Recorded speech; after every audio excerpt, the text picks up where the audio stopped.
Efesios capítulo 4, verso 7. Vamos a continuar con nuestra serie Trabajando en Unidad.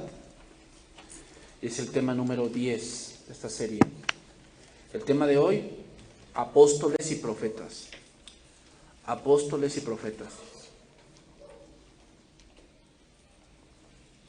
Vamos a ver hoy estos dones. Vamos a entrar a una nueva rama de dones que vamos a ir estudiando y vamos a entender para qué sirven. Dice ahí, Efesios 4:7. Pero a cada uno de nosotros fue dada la gracia conforme a la medida del don de Cristo.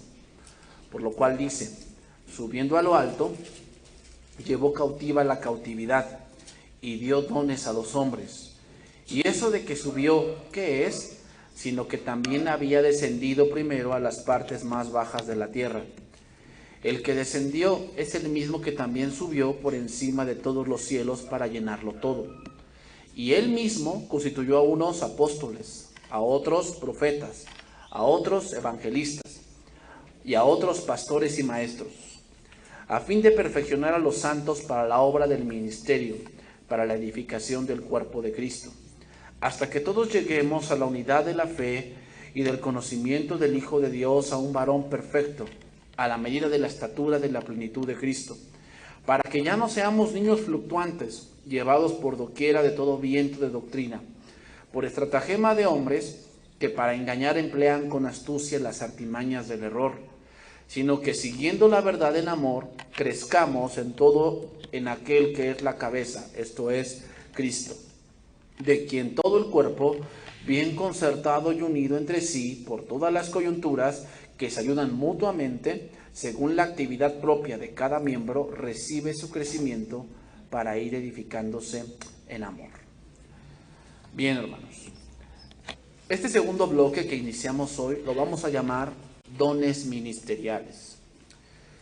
Los anteriores dones los llamamos dones espirituales. Es decir, sirven para la edificación de la iglesia. Todos los dones sirven para eso. Pero en el caso de los dones ministeriales, sirven para dirigir la iglesia. ¿Ok? Lo habíamos dicho. Uno que tiene don de profecía no puede dirigir la iglesia. ¿Ok? O sea, no puede decir, a ver, profeta, dinos hacia dónde vamos. No. Porque ese es un don espiritual y no es para dirigir. Es para exhortar, consolar, edificar. Un don ministerial, hermanos, sirve para dirigir la iglesia. ¿Ok? Cuando Jesucristo asciende, Hechos 1, sucedió un cambio no solo en la forma en cómo se dirige, sino también en la dirección de la iglesia. Cuando Jesús desciende, Jesús fue el único hombre que tuvo todos los dones en él mismo, todos. Don de sanidad, don de milagros, don de palabra de ciencia, palabra de sabiduría, don de profecía. Él tenía todos los dones. ¿Ok? Y él desciende con todos los dones, con toda esa plenitud, y nos enseña cómo es ahora vivir bajo la dirección del Espíritu Santo. Cuando él asciende a los cielos, entonces viene lo que se le llama el Paracletos. Juan 16:7. Vamos a ver ahí. Juan 16:7.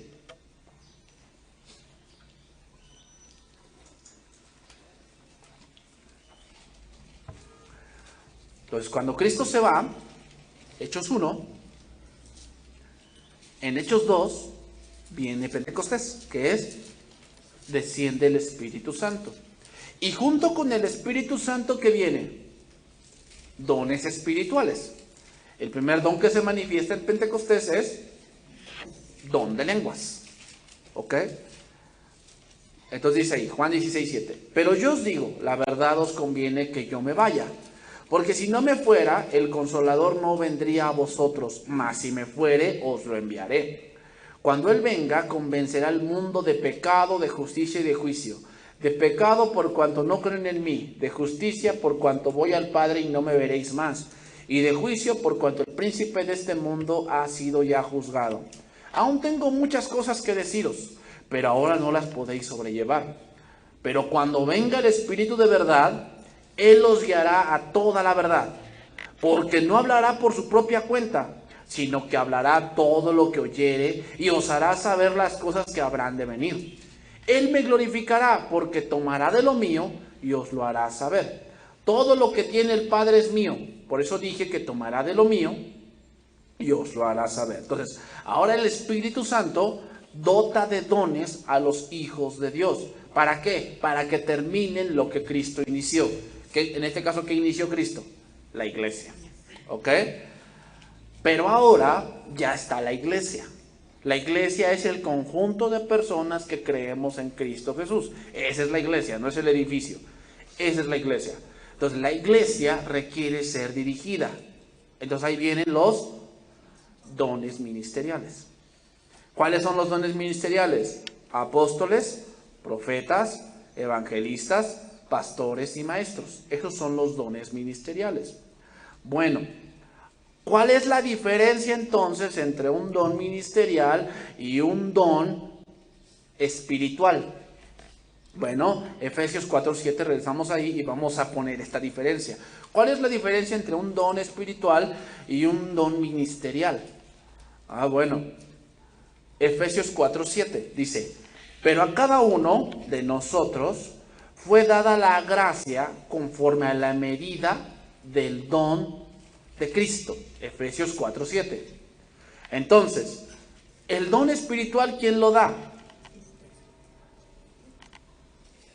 Dice, porque a este es dada por el Espíritu palabra de sabiduría.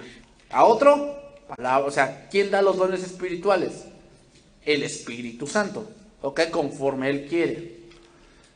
El don espiritual, hermano, no requiere de conocimiento. Es decir, tú a lo mejor te conviertes hoy y mañana te das cuenta que tienes un don de profecía. O sea, no depende de tu madurez, no depende de cuánto tiempo tienes en la iglesia, no depende de cuánto sepas de la Biblia. Obviamente tiene que estar bajo autoridad, pero un don espiritual no depende de eso. O sea, tú puedes ser un nuevo convertido y tener un don de sanidad. Y es por el Espíritu Santo. Pero en el caso de los dones ministeriales, no los da el Espíritu Santo. Ahí dice, conforme a la medida del don de Cristo. Es decir, alguien que va a dirigir la iglesia es Cristo quien lo llama. ¿Ok? Es Cristo quien lo llama. Para tener un don ministerial se requiere un llamado. ¿Ok? Y para este don ministerial sí se requiere madurez. Sí se requiere madurez. O sea, tú puedes tener un llamado a pastor, pero no porque tengas ese llamado vas a ejercer. O sea, tú no puedes llegar ahorita a decir, pastor, yo tengo el llamado a ser pastor. ¿Sabes qué te voy a decir? Prepárate entonces. No, pero tengo el llamado. Sí, pero no tienes la madurez, no tienes el carácter, no tienes el conocimiento para ejercer autoridad. No lo tienes. Necesitas sentarte y aprender primero. Y después ya vas a poder ejercer cuando Dios diga que es el tiempo. En un caso de un don espiritual, ¿qué pasa? No, o sea, no se requiere mucho conocimiento, puedes tenerlo. Bueno, pero vamos a tener orden, ¿ok? Orden en el don de lenguas, orden en el don de profecía, orden en el discernimiento de espíritus, vamos a tener orden, ¿ok? Entonces, no todos son llamados a estar dentro de la dirección de la iglesia. No todos van a ser pastores, no todos van a ser maestros, no todos van a ser evangelistas, no todos. O sea, estos dones ministeriales son para unos cuantos a los que Cristo llama. ¿Ok? O sea, de los anteriores, de los que vimos anteriormente, de esos tienes que tener tú a fuerzas uno. A fuerzas tienes que tener uno. ¿Cuál? Bueno, eso ya tú lo sabrás cuál don tienes. Don de profecía, don de discernimiento de espíritus, no sé cuál tengas, pero tienes que tener uno. En el caso de estos dones ministeriales, no puede ser que no tengas ninguno, puede ser que no. Y no necesariamente es que lo tengas, porque esto no es para todos. ¿Ok?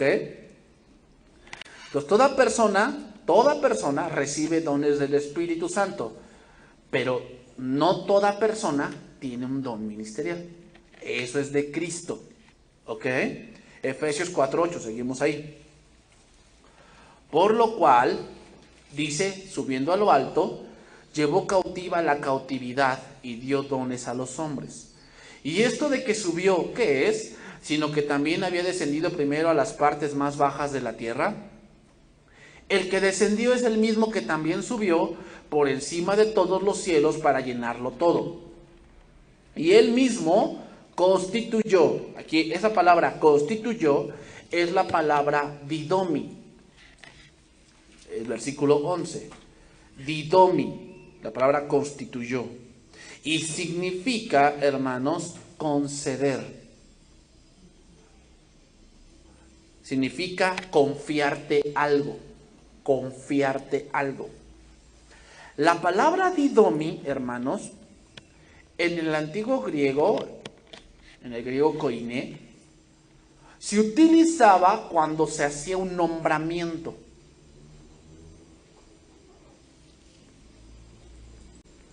¿Ok? Y en ese nombramiento recibes una autoridad delegada, se le llama autoridad delegada. ¿Qué es eso? Bueno, que por decir, yo aquí como la autoridad, entonces yo digo, fulano hermano se va a encargar de tal cosa. Ah, bueno, cuando yo lo constituyo, ese hermano tiene una autoridad que yo le delegué.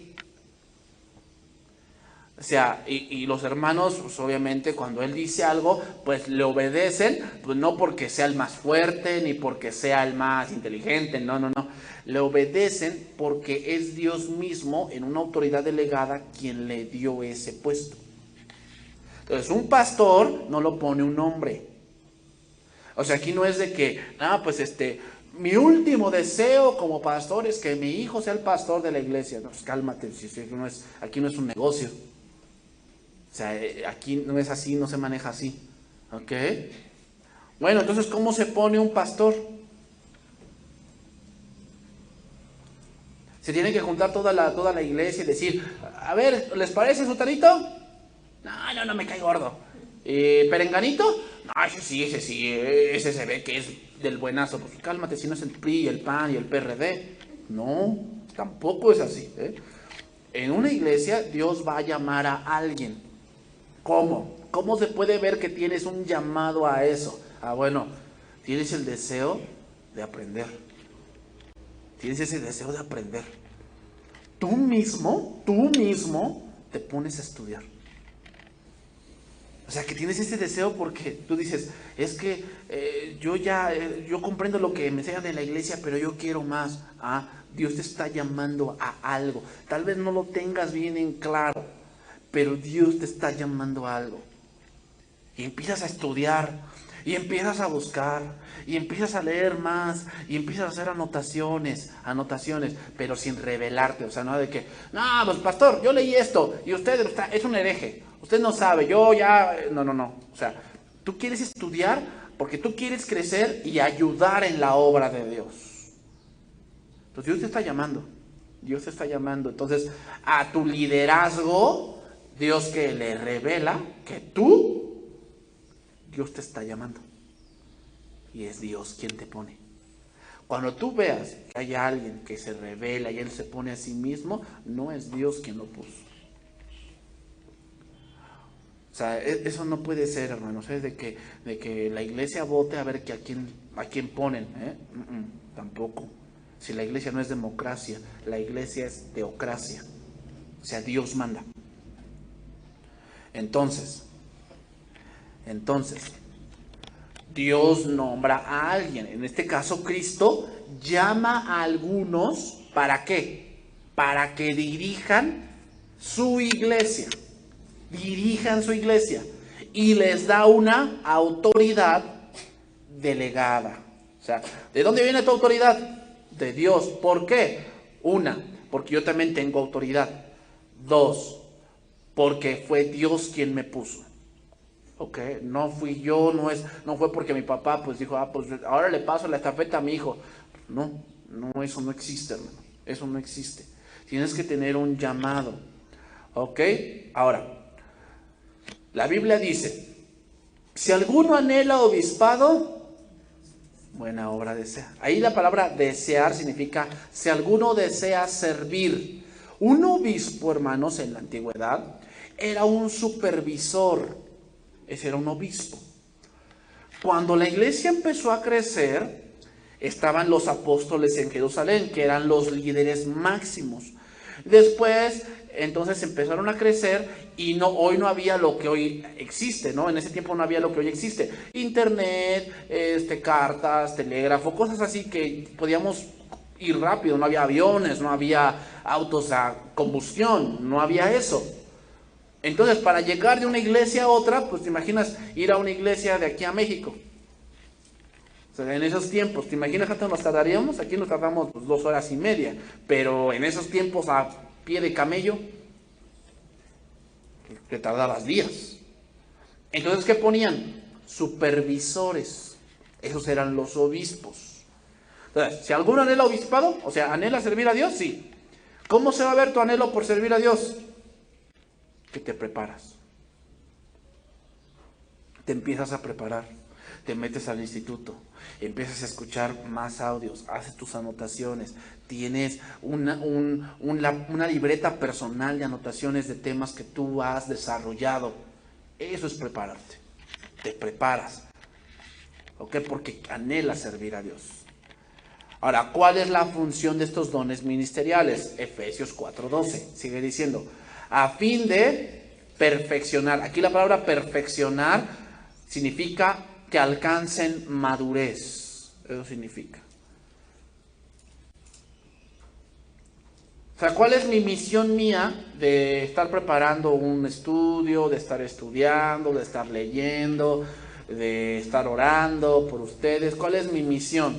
La misión mía no es que se llene el lugar. La misión mía es que tú seas maduro. Esa es mi misión. Si tú eres llamado, que si Dios después te llama a pastorear una iglesia, tu misión no es que la iglesia crezca. ¿Ok? Eso va a pasar, eso Dios lo hace. Tu misión principal, ¿cuál es? Que la iglesia donde estés pastoreando sean maduros. Esa es la misión. ¿Ok? Para la obra del ministerio dice, para la edificación del cuerpo de Cristo. Lo voy a leer en traducción viviente, ese verso. Ellos tienen la responsabilidad de preparar al pueblo de Dios para que lleve a cabo la obra de Dios. ¿Te das cuenta? Entonces, tú dices, no, yo tengo un llamado a ir a la cárcel. Está bien, pero sabes que tienes que cumplir varias cosas para ir ahí. O sea, no nada más es ir. Te voy a decir, tú me dices, es que yo tengo el llamado a ir a la cárcel. Te voy a decir, ok, ¿estás en el instituto?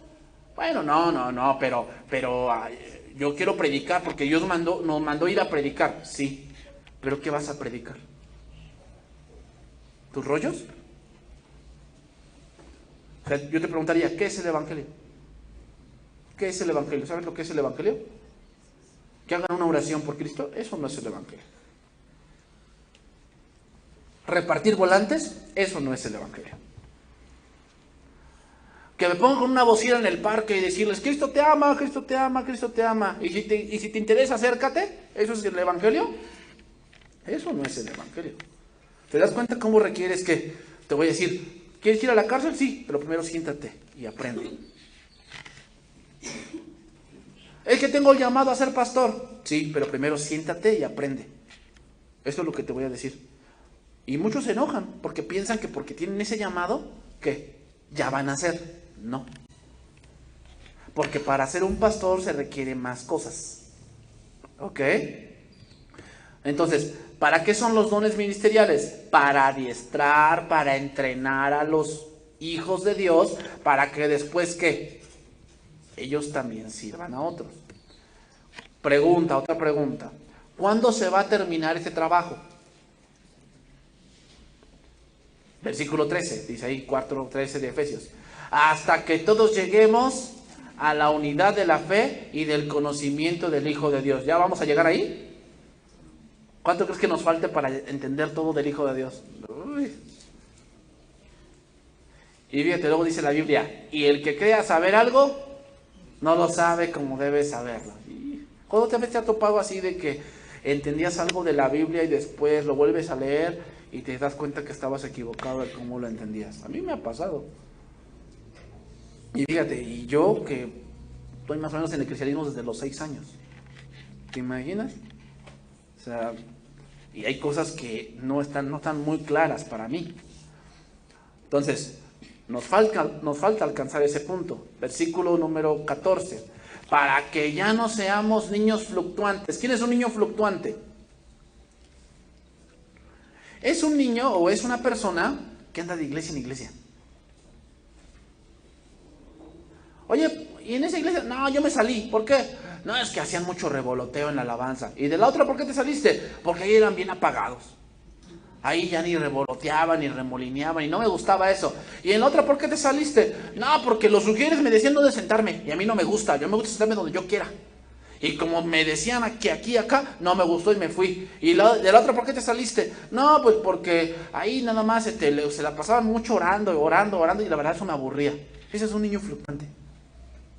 Que cree que sabe, pero no sabe. ¿Por qué? Porque como anda de iglesia en iglesia, en iglesia, en iglesia, no se arraiga. O sea, ¿qué pasa con una planta que le pones en una maceta? Le echas su agüita y toda la cosa. Pasa un mes y la trasplantas a otro lugar. Un día se va a morir. Porque no la dejas echar raíces. O sea, tiene que pasar tiempo. O sea, te pones en un lugar y tienes que echar raíces. ¿Para qué? Para crecer. Entonces imagínate uno que está de iglesia en iglesia, en iglesia, en iglesia, en iglesia. ¿Cómo está su vida espiritual? Es un niño. Todo le molesta. Él piensa que todo debe ser amor. Ese es el pensamiento de un niño. Sabiendo que todo debe ser amor. No, hermanos. Mira, ni en tu casa todo es amor. Ni en tu escuela todo es amor. No. A veces hay problemas en la iglesia. A veces te vas a topar con gente en la iglesia pues, que tiene un carácter un poco irritable. Y mira, donde te vayas.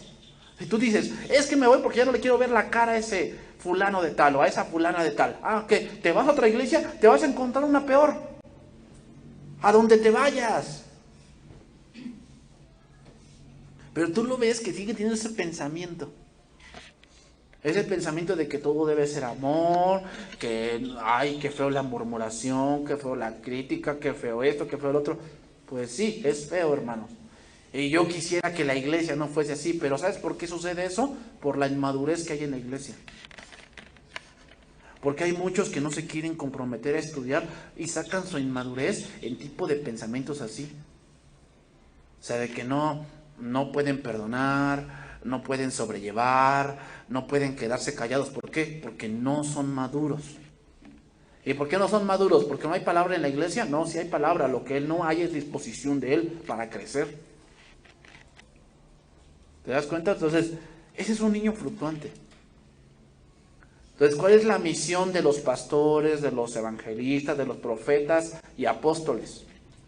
Que madures. Ese es el propósito. Que tú madures, dice ahí, llevados por doquiera de todo viento de doctrina, por estratagema de hombres. Aquí la palabra estratagema viene de una palabra griega kubeia y significa dados cargados. Significa dados cargados. Es decir, es como aquellos pastores o apóstoles o lo que tú quieras llamarle, que siempre dan una doctrina donde él siempre gana. Y todo, vea, él empieza a predicar, no sé, del ciego Bartimeo, empieza a predicar y siempre llega el dinero. ¿Cómo le hizo? ¿Quién sabe? Pero llega el dinero. ¿Por qué? Porque él tiene que ganar. Ese es estratagema. O sea, está hablando de, no sé, vamos a poner así, Gedeón. ¿No? Dice, y Gedeón estaba bajo el dominio de Madián, y los madianitas, dice que cada vez que sembraban los israelitas, llegaban los madianitas, les robaban y les pisoteaban la cosecha y empezaron a entrar en pobreza. Entonces empiezan a decir, ya ves, y eso, hermanos, es símbolo de que no diezmaban. O sea, siempre llegan a ese punto, siempre, esa es una estrategia que ellos tienen. O estrategia también es que vamos a hablar de esto y te empiezan a utilizar la psicología. Se empiezan a moverte los sentimientos, a decirte, mira, Cristo te ama, mira, esto, el otro, esto, lo demás allá, Dios siempre quiere, y entonces te mueven los sentidos. Entonces ya saben cuándo hay que pedir. Como ya estás bien movido, dicen, y si tú amas al Señor en esta mañana, tú tienes que dar. Entonces se endeudan la gente. Eso es estratagema. Entonces, ¿cómo podemos evitar que tú no seas engañado? ¿Cómo podemos evitar eso? Creciendo. O sea, date cuenta, esas gentes que salieron, no sé, de Pare de Sufrir, o de esas iglesias donde los estafaron, eran iglesias donde no había mucho estudio espiritual, pero se creían que eran salvos porque daban. Entonces llegan acá y llegan con pensamientos de niños. O sea, con pensamientos así de que, ay, no, a mí apapáchenme. Ay, no, yo sufrí mucho. A mí me engañaron. No, mira, te engañaron porque tú no querías estudiar. Si hubieras estudiado, no te hubieran engañado. Entonces, los dones espirituales sirven para la edificación de la iglesia. Y esto quiere decir que la iglesia sea madura. ¿Ok? Eso quiere decir que la iglesia sea madura.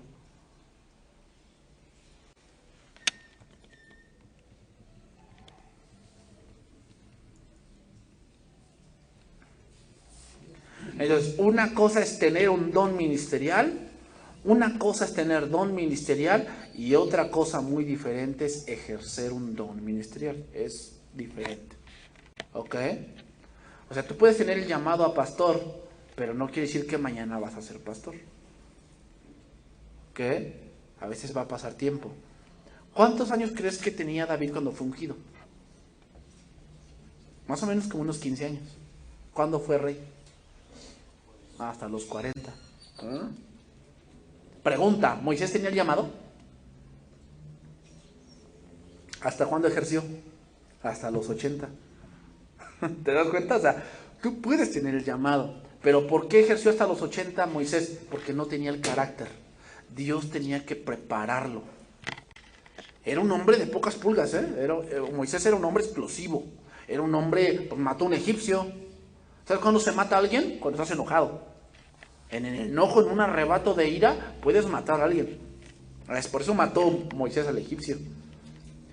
Y después en Números 12, ¿qué lees de Moisés? Que era el hombre más manso. ¿Cómo llegó ahí? Ah, porque se hizo una fuerza de voluntad. No, desde ahorita voy a ser bien manso. No, eso es una preparación. Bien, entonces vamos a ver los primeros dos. ¿Por qué los primeros dos, hermanos? Vamos a decirlo así, porque apóstoles y profetas, ya esos dones ya no existen, ya cesaron. Pero vamos a ver por qué. ¿Ok? Esos dones, apóstoles y profetas, ya cumplieron su propósito. Ya lo cumplieron.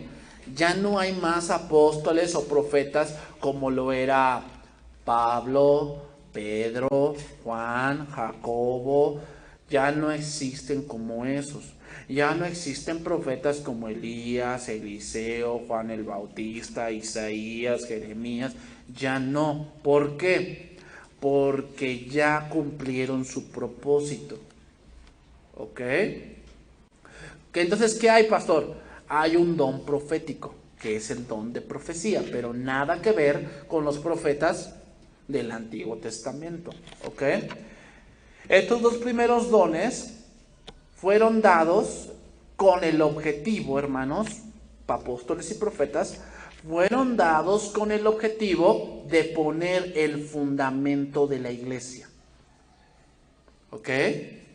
Apóstoles y profetas fueron dados con el objetivo de poner el fundamento de la iglesia. Vamos a ver esto. Efesios 2:14. Efesios 2:14, para poner el argumento en base a la Biblia de que estos dones ya cesaron. ¿Ok? Bueno, entonces, ¿por qué hay apóstoles hoy? Bueno, pues se quieren llamar así, a lo mejor les gustan los títulos. Pero así apóstol como Pablo, eso ya no son necesarios. Lo vamos a ver aquí. Porque Él es nuestra paz, dice ahí, que de ambos pueblos hizo uno, derribando la pared intermedia de separación. Es decir, antes estaban los judíos y estaban los gentiles. Y había como que una separación. Cuando Cristo vino, abolió eso y nos hizo un solo pueblo. Que ya no hay judío ni gentil. Ya no hay eso. Aboliendo en su carne las enemistades, la ley de los mandamientos expresados en ordenanzas, para crear en sí mismo de los dos un solo y nuevo hombre, haciendo la paz. Versículo 16. Y mediante la cruz, reconciliar con Dios a ambos en un solo cuerpo, matando en ellas las enemistades. Y vino y anunció las buenas nuevas de paz a vosotros que estabais lejos y a los que estabais cerca. Porque por medio de Él los unos y los otros tenemos entrada por un mismo espíritu al Padre. Así que ya no sois más extranjeros ni advenedizos, sino conciudadanos de los santos y miembros de la familia de Dios, edificados sobre el fundamento de los apóstoles y profetas, siendo la principal piedra del ángulo Jesucristo mismo. ¿Para qué sirven los apóstoles y profetas? Para poner el fundamento de la iglesia. Versículo 21. En quien todo el edificio, bien concertado, va creciendo para ser un templo santo en el Señor, en quien vosotros también sois juntamente edificados para morada de Dios en el Espíritu. Entonces, ¿cuál fue la principal tarea de estos dos ministerios? Apóstoles y profetas. Poner el fundamento, que es Cristo. Esa es su principal tarea. Entonces se iba a empezar un edificio que se llama la iglesia. Pero antes de construir un edificio, antes tú de construir tu casa, ¿qué hiciste? Pusiste cimientos. Porque si no viene un temblor o viene algo y ¿qué pasa? Se derrumba. Entonces, también vamos a construir la iglesia. Entonces, ¿qué primero hay que poner? El fundamento. ¿Quién hizo eso? Los apóstoles y profetas. ¿Ok? Entonces, el primer don ministerial es apóstoles. Y esto fue lo que primero Jesús estableció. Lucas 6:13. Ahí anótalo. Y cuando era de día, llamó a sus discípulos y escogió a 12 de ellos, a los cuales también llamó apóstoles. La palabra apóstol significa enviado. Entonces, pregunta. Si ya está puesto el fundamento que es Cristo, ¿qué funcionaría un apóstol aquí? Ya no tiene razón de ser, porque esa función ya fue hecha. Por lo tanto, ¿qué? Cesa. Ese don ministerial ya cesó. ¿Por qué? Porque ya su propósito se cumplió. ¿Cuál era el propósito? Poner el fundamento. Ahora, otra pregunta. ¿Cómo se dio este fundamento apostólico y profético? ¿Cómo se dio? Bueno. La palabra aquí fundamento de Efesios 2, la palabra fundamento de Efesios 2:20 es una palabra griega que significa derribar un edificio. Derribar un edificio. Ahora te lo voy a explicar. La palabra griega da la idea de quitar algo y poner otra cosa para edificar. Pregunta, ¿cuál era el anterior fundamento? La ley. La ley era el anterior fundamento. La sombra, en este caso. O sea, todos los ritos de Levítico, todo lo que se nombró en Éxodo, todo lo que se nombró en Números, eso era el anterior fundamento. Cuando vienen los apóstoles y profetas, ellos dan la revelación de lo que antes estaba escondido. Por lo tanto, eso es quitado y ahora es puesto el fundamento que es Cristo. Los profetas los profetas fueron utilizados para completar el Antiguo Testamento. Porque también Moisés era profeta. Porque así les dijo, ¿no? Profeta Dios te levantará entre ustedes como a mí. En este caso se refería a Cristo. Entonces, los profetas fueron utilizados para el canon del Antiguo Testamento. ¿Y quiénes fueron utilizados para el canon del Nuevo Testamento? Los apóstoles. El canon está completo, el fundamento está completo. ¿Son necesarios ya? No.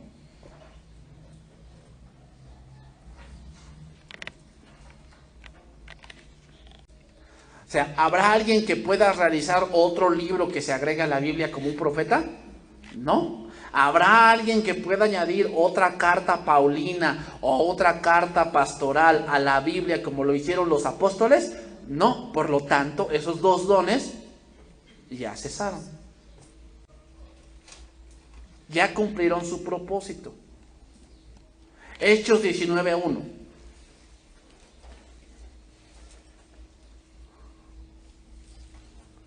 ¿Ok? Entonces mucho, pero yo conozco uno que se llama apóstol. Bueno, pero ve la función que él está haciendo. No creo que esté haciendo la función de apóstol. A lo mejor es un apóstol que está en una iglesia y no está haciendo la función de apóstol, está haciendo la función de pastor. ¿Por qué? Porque si fuera apóstol, él tendría nueva revelación, está poniendo un fundamento nuevo. Y si hubiera más apóstoles, estaríamos diciendo que el fundamento que es Cristo está defectuoso. ¿Te imaginas? Realmente que no. Ya el fundamento ya está puesto. Hechos 19:1. Aconteció que entre tanto que Apolos estaba en Corinto, Pablo, después de recorrer las regiones superiores, vino a Éfeso. Y hallando a ciertos discípulos, les dijo: ¿recibisteis el Espíritu Santo cuando creísteis? Ellos le dijeron: ni siquiera hemos oído si hay Espíritu Santo. Fíjate, estos discípulos de Éfeso estaban fundamentados en la ley. Estaban fundamentados en la ley. Dice, entonces dijo: ¿en qué pues fuisteis bautizados? Ellos dijeron: en el bautismo de Juan. O sea, Juan era el último de los profetas, era de la ley. Pero fíjate, aquí los hermanos todavía estaban en ese punto de la ley, estaban fundamentados en la sombra, en el Levítico, en el Éxodo, todavía estaban fundamentados en esas cosas, por eso no sabían del Espíritu Santo. Entonces, ¿qué vino a hacer el apóstol? En este caso, Pablo. Fundamentarlos ahora, ¿en quién? En Cristo. Ese es su trabajo del apóstol. Fundamentar ahora en Cristo. Dijo Pablo: Juan bautizó con bautismo de arrepentimiento, diciendo al pueblo que creyesen en aquel que vendría después de él. Esto es, date cuenta, está diciendo de la ley. Juan bautizó así, la ley dice esto, pero ahora el fundamento principal es Cristo. Ese es el trabajo del apóstol. Cuando oyeron esto, fueron bautizados en el nombre del Señor Jesús. Entonces el fundamento no depende de la existencia de apóstoles, sino más bien es un fundamento eterno. El fundamento ya está puesto. Por lo tanto, el fundamento de la iglesia es Cristo. Y este trabajo lo hicieron ¿quiénes? Los apóstoles y profetas. Por lo tanto, los tres dones ministeriales, evangelistas, pastores y maestros, son los que ahora ¿qué? Edifican sobre el fundamento de los apóstoles y profetas. O sea, ¿cuáles son los que están vigentes ahorita? Evangelistas, pastores y maestros. Esos son los que están vigentes. Los otros ya no están. ¿Por qué razón? Porque ya cumplieron su propósito. 1 Corintios 15:12.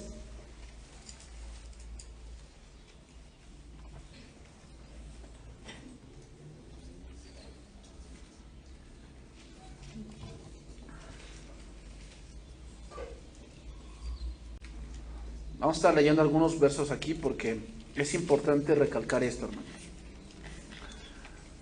Entonces, la iglesia ¿dónde está fundamentada? En Cristo. Por eso leemos de Cristo, por eso leemos la palabra de Cristo, porque Él es el Logos. O sea, yo ya no puedo poner otro fundamento, el fundamento ya está puesto. Yo nada más tengo que sobreedificar. Y cuando a ti te toque, a lo mejor predicar, ¿de quién vas a predicar? De Cristo, porque ese es el fundamento. Tú nada más estás sobreedificando. 1 Corintios 15, 12. Pero si se predica de Cristo, que resucitó de los muertos, ¿cómo dicen algunos entre vosotros que no hay resurrección de muertos? Fíjate, aquí hay unos que quieren quitar el fundamento. Entonces Pablo, como el apóstol, ¿qué va a hacer? Respaldar ese fundamento que todos los apóstoles ya habían puesto. Porque si no hay resurrección de muertos, tampoco Cristo resucitó. Y si Cristo no resucitó, vana es entonces nuestra predicación, vana es también nuestra fe. Y nosotros somos hallados falsos testigos de Dios, porque hemos testificado de Dios que Él resucitó a Cristo, al cual no resucitó, si en verdad los muertos no resucitan. Porque si los muertos no resucitan, tampoco Cristo resucitó. Y si Cristo no resucitó, vana es vuestra fe. Aún estamos muertos en pecados. Entonces también los que durmieron en Cristo, que perecieron, o sea, los que se murieron en Cristo, que conocemos, la hermana Mari y otros que han muerto aquí, pues se murieron sin esperanza, ¿no? Porque si Cristo no resucitó, si en esta vida esperamos solamente en Cristo, somos los más dignos de conmiseración de todos los hombres. Es decir, ¿para qué te guardas entonces? ¿Para qué buscas ser fiel a tu esposa o a tu esposo? ¿Para qué si nada más en esta vida te mueres y ahí se acabó? Pues mejor vamos a darle vuelo a la hilacha. Pues sí, no tiene razón de ser. Más ahora dice, Cristo ha resucitado de los muertos. Primicias de lo que durmieron es hecho. Fíjate, está confirmando el fundamento. Porque por cuanto la muerte entró por un hombre, también por un hombre la resurrección de los muertos.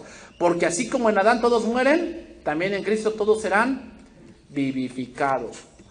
Entonces, si quitamos a Cristo, que es el fundamento, ¿qué pasa con la iglesia? Se viene abajo. No podemos quitar a Cristo de nada, porque Él es lo principal. Cristo es lo principal.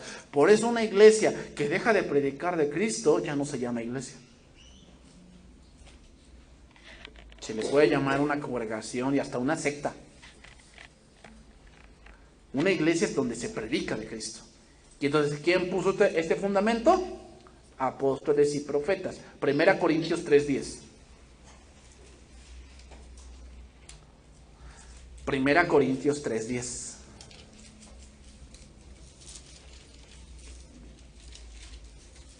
Dice, conforme a la gracia de Dios que me ha sido dada, yo como perito arquitecto puse el fundamento. ¿Por qué lo puso él? Porque él era un apóstol.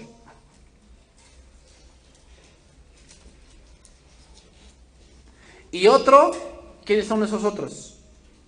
Edifican encima. ¿Quiénes son? Evangelistas, pastores y maestros. Esos son los que edifican encima. ¿Pero quién puso el fundamento? Apóstoles y profetas.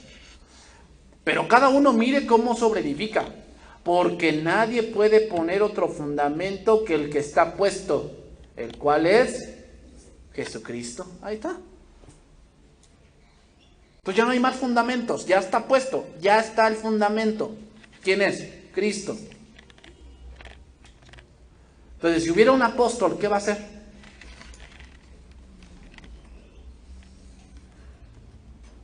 O sea, tú dices, no, pues voy a levantar una iglesia, voy a poner el fundamento. No, el fundamento ya está.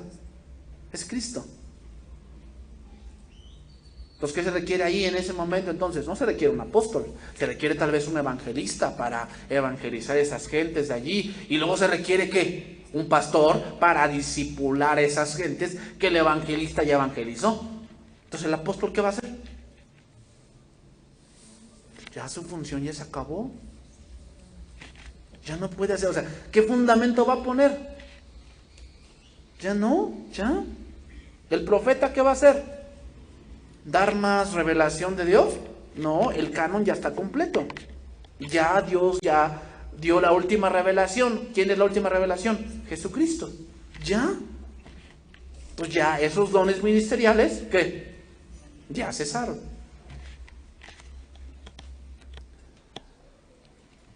Primera Corintios 15:3.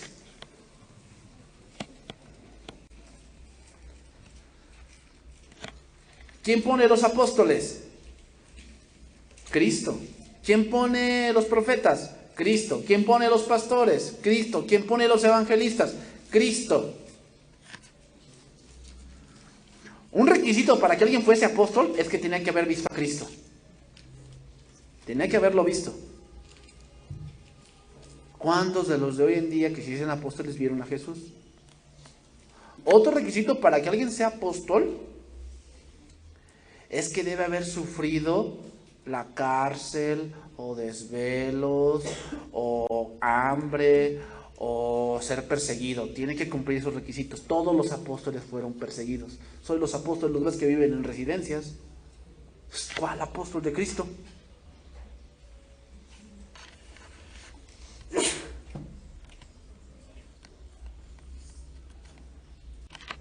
Primera Corintios 15:3. Porque primeramente os he enseñado lo que asimismo recibí, que Cristo murió por nuestros pecados conforme a las Escrituras, y que fue sepultado y que resucitó el tercer día conforme a las Escrituras, y que apareció a Cefas, Cefas aquí es Pedro, y después a los 12.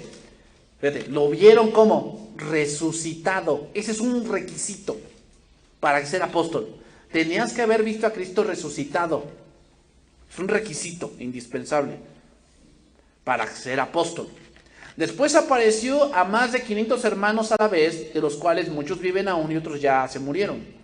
Después apareció a Jacobo. Jacobo es el hermano el que escribió Santiago. Después a todos los apóstoles, y al último de todos, ¿qué? Los apóstoles. O sea, ¿quién fue el último apóstol? Pablo. Como un abortivo. Aquí la palabra abortivo en el griego es fuera de tiempo. Fuera de tiempo, eso significa. A Pablo, no teniendo ese derecho, no teniendo esa, vamos a decirle así, que se haya ganado ese mérito porque persiguió a la iglesia, por gracia, ¿quién se le apareció? Cristo, y lo llamó a ser apóstol cuando no era digno de ser apóstol. Eso es abortivo. Porque yo soy el más pequeño de los apóstoles, que no soy digno de ser llamado apóstol porque perseguí a la iglesia de Dios, pero por la gracia de Dios soy lo que soy. Entonces, ¿quién fue el último apóstol así, puesto por Cristo? Pablo. En los demás, bueno, no voy a decir nada, o sea, ustedes se quieren llamar así, está bien. Pero date cuenta, o sea, el trabajo principal de los apóstoles no es pastorear, era poner fundamento. Entonces, generalmente esos apóstoles no están ejerciendo un trabajo de apóstol, están ejerciendo un trabajo de pastor.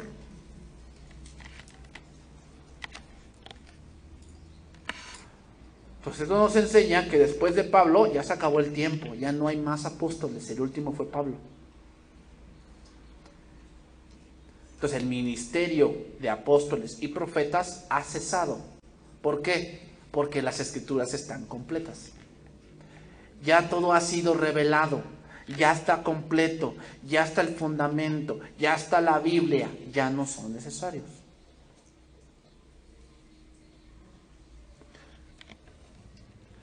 Entonces, ¿quién puso el fundamento? Los apóstoles. ¿Quién completó toda la revelación de Dios en la Biblia? Los profetas. Ya está completo. Y si todavía existieran apóstoles y profetas, estaríamos diciendo que la Biblia tiene errores.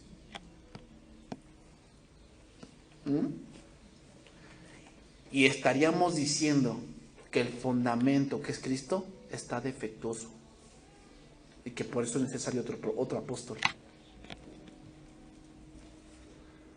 Terminamos con este verso. Hechos capítulo 1, verso número 15. Con ese verso vamos a terminar.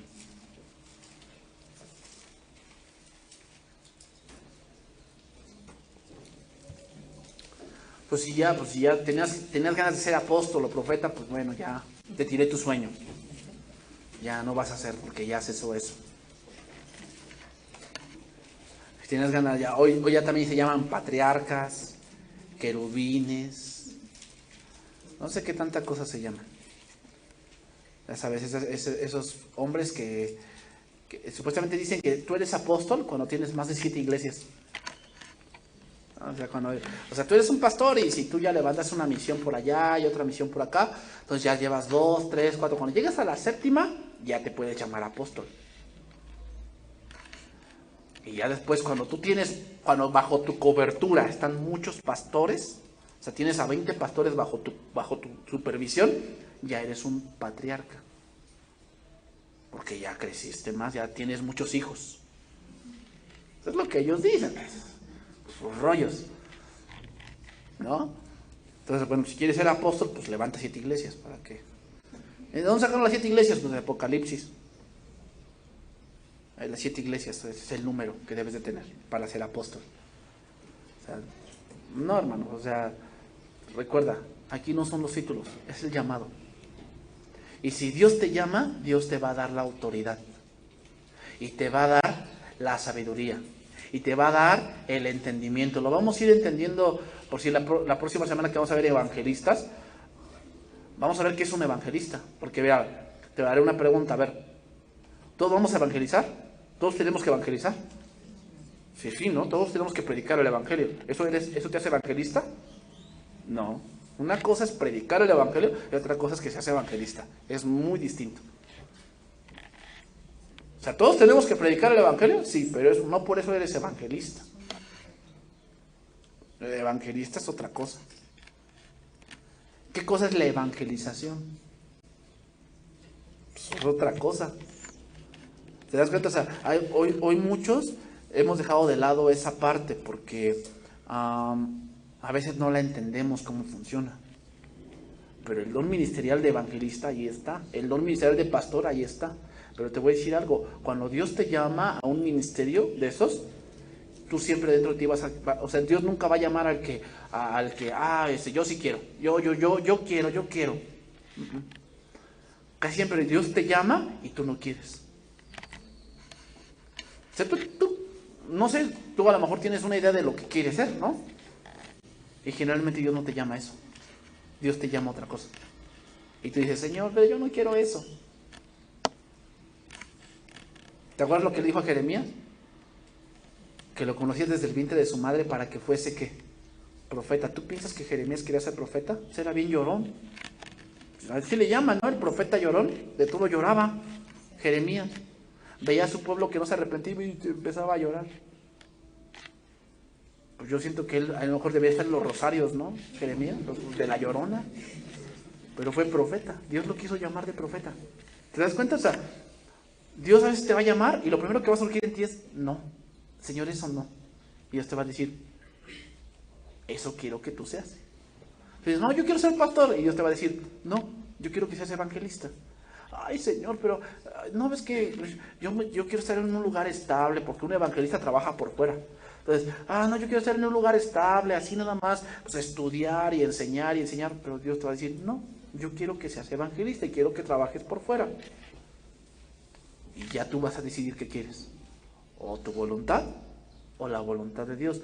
Pero cuando tú decides obedecer a Dios, Dios te va a dar todo. Te va a dar conocimiento, te va a dar las fuerzas, te va a dar el carácter, te va a dar la paciencia, te va a dar el soporte, te va a dar todo para que tú hagas el ministerio. Así que, si tú ya tienes el llamado, bueno, prepárate. Tal vez no lo tienes, bueno, tienes otra función que vamos a ir viendo después. Hechos 1:15. En aquellos días, Pedro se levantó del medio de los hermanos y los reunidos eran como 120 en número y dijo, varones hermanos, es necesario que se cumpliese la escritura en el que el Espíritu Santo habló antes por la boca de David acerca de Judas, que fue guía de los que prendieron a Jesús, y era contado con nosotros y tenía parte de este ministerio. Este pues, con el salario de su iniquidad, adquirió un campo y cayendo de cabeza, se reventó por la mitad y todas sus entrañas se derramaron. Y fue notorio a todos los habitantes de Jerusalén, de tal manera que aquel campo se llama en su propia lengua Aceldama, que quiere decir campo de sangre.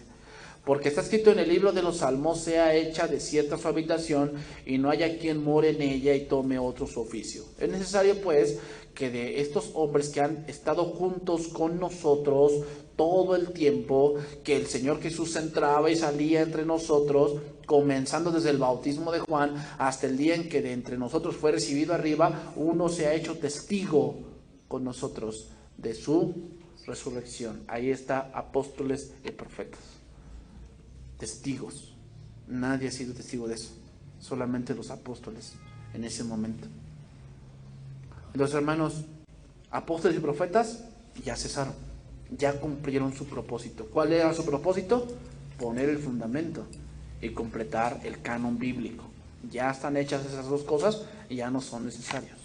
Ahora estamos edificando sobre eso que ya fue puesto. ¿Ok? Vamos a orar.